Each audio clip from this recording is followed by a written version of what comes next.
Hello everyone, welcome back to my YouTube channel Floral Bio Canvas. In today's video we are continuing with the environmental management chapter. Lecture 1 में हमने आधा part complete किया था. इस lecture में हम आगे से कंटिन्यू करेंगे. As in lecture 1 we have talked about environment, ecosystem, food chain, food web. We also discussed this question answer which was based on the food chain. Now we will be continuing with the further topic. So we will be starting with relationship between environment and ecosystem. As we all know that environment is the surrounding where we live. So it is a broad concept. There are different factors that are affecting the living organisms in an environment. वो factors होते हैं जैसे physical, chemical and biological. हम physical की बात करें तो physical में आता है soil, air, water, whereas chemical में आ गया nutrients and biological all living organisms are coming under biological factors. So these factors affect the living organisms in an environment, and environment is the condition in the surrounding which we have discussed. It also includes many factors such as biotic, abiotic, natural and artificial factors. There is also two types of environment that we will be coming across. एक है natural environment, एक है artificial environment. Natural environment, it consists of air, atmosphere, water, land and living organisms, and इसमें continuous interaction रहता है between biotic and abiotic factor. So their interactions are very important. Sometimes what happens कि जो artificial environment है ये affect करता है natural environment को directly और indirectly. As we discussed in the upper paragraph कि there are two factors, that is biotic and abiotic. Here it is repeated once again. Here comes the word ecology. The definition of ecology is the science that deals with the study of interaction between biotic and abiotic factors of the environment is called as ecology. And जो basic functional unit है, the basic functional unit used to study ecology is termed as ecosystem. As we have earlier studied कि ecosystem मतलब interaction होता है biotic and abiotic component के बीच में. हमारे environment में बहुत सारे ecosystem है, कुछ छोटे हैं कुछ बड़े हैं. Here the earth is the largest ecosystem. Small pond is also considered as ecosystem क्योंकि वहाँ पे भी बहुत सारे aquatic animals, aquatic plants जो habitate करते हैं. So there is also the biotic and abiotic interaction taking place in a pond. यहाँ पे हम cycles के बारे में देखेंगे. There are different cycle that is taking place in the environment. तो ये जो भी cycles हो रहे हैं उसकी वजह से environment में balance बना हुआ है. So it helps in maintaining the environmental balance. The cycles that they have mentioned is water cycle, carbon cycle, gaseous cycle, nitrogen cycle and oxygen cycle. When we specifically talk about the carbon cycle, so it is the circulation and recycling of carbon from one living organism to the other living organism and then again back into the environment. उसे ही हम बोलते हैं carbon cycle. ऐसे ही जो भी different cycles है वो अकर हो रहे हैं साइक्लिक फॉर्मेट में, क्योंकि ये पहले एनवायरमेंट से लिविंग ऑर्गेनिज्म में जाएगा. वो प्लांट्स और एनिमल्स हो सकते हैं, एनी फॉर्म ऑफ ऑर्गेनिज्म.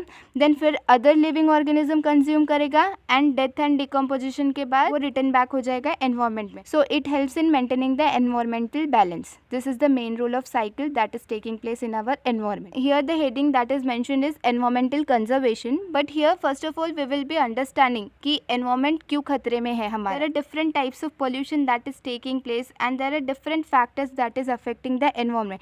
तो इसके बारे में हम पढ़ेंगे. फिर हम देखेंगे आगे के पैराग्राफ्स में कि कैसे एनवायरमेंट को कंजर्व करना है. जो भी नेचुरल और आर्टिफिशियल फैक्टर्स है वो एनवायरमेंट को कहीं ना कहीं हार्म कर रहा है and it affects the existence of biotic factor. So we will be discussing the factor that is affecting the environment. It could be natural factor and man made factor. Here the natural factors that we can mention is it could be earthquake और forest fire जो जंगलों में आग लग जाती है. Flood, it is also a natural factor that is affecting the environment. And also we can mention volcanoes. These are also natural factor that is affecting the environment.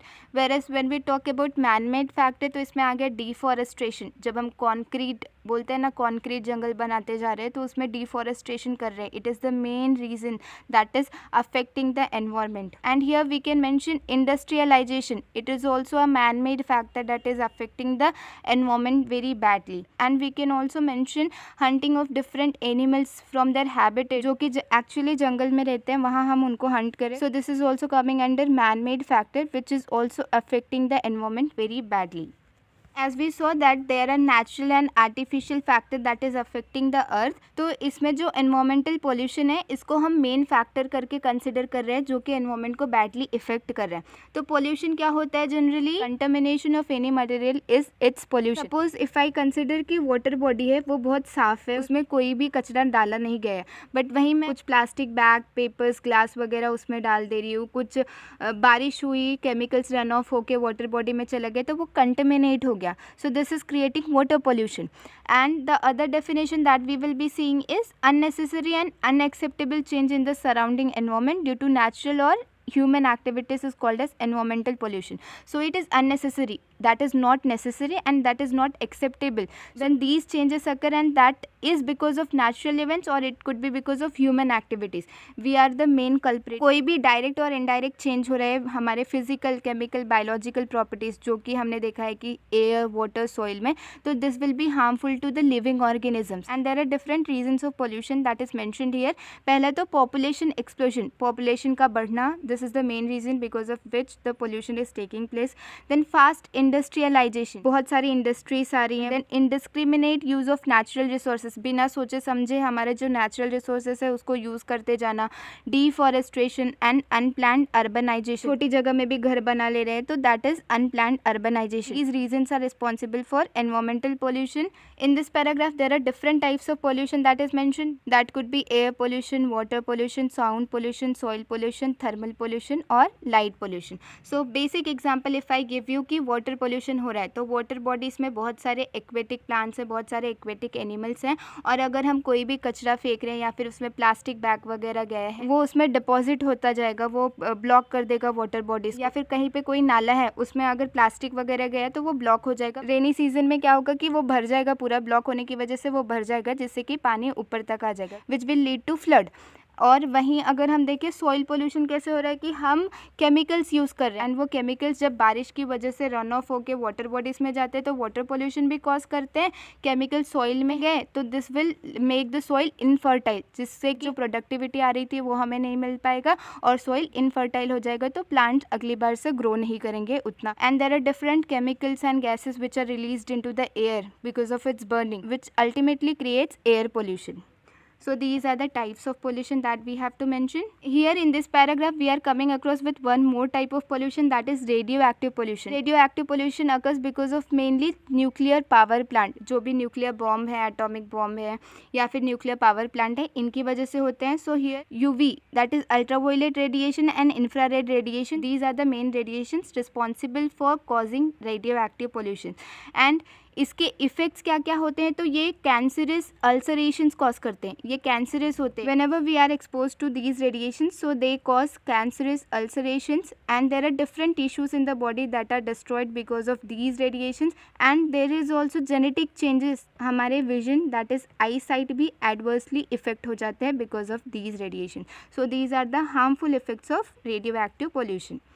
In this paragraph that is need of environmental conservation, तो हम देखते हैं कि बहुत लोग aware नहीं है environment को लेके. Should create awareness and there are different aspects that has been mentioned here, जो कि अगर हम इनसे अवेयर रहेंगे तो हम शायद अपने एनवायरमेंट को कंजर्व कर पाएंगे. We need values like positive attitude रहना चाहिए, एक इंसान में पॉजिटिव एटीट्यूड रहना चाहिए अपने एनवायरमेंट को लेके. अफेक्शन टुवर्ड्स एनवायरमेंट, हमारे एनवायरमेंट की तरफ प्यार रहना चाहिए, नॉलेज रहना चाहिए.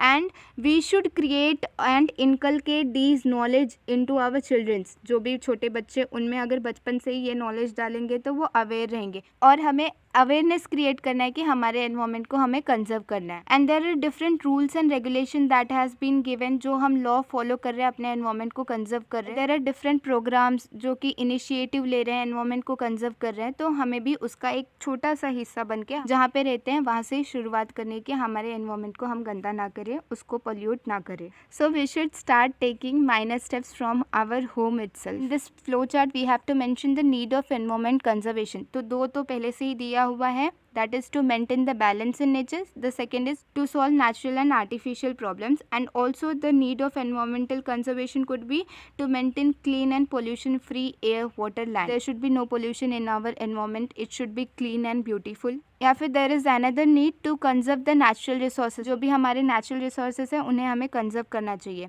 And also we can mention to protect and conserve the biodiversity. Biodiversity means there are different variety in the living forms, so we need to maintain and need to protect and conserve them. And also whenever there is a fresh air or environment is clean, so it gives a quality life. So these are the needs of environmental conservation. The next paragraph that comes here is environmental conservation, our social responsibility. Now as we start with the paragraph, so there is interrelationship between human and environment.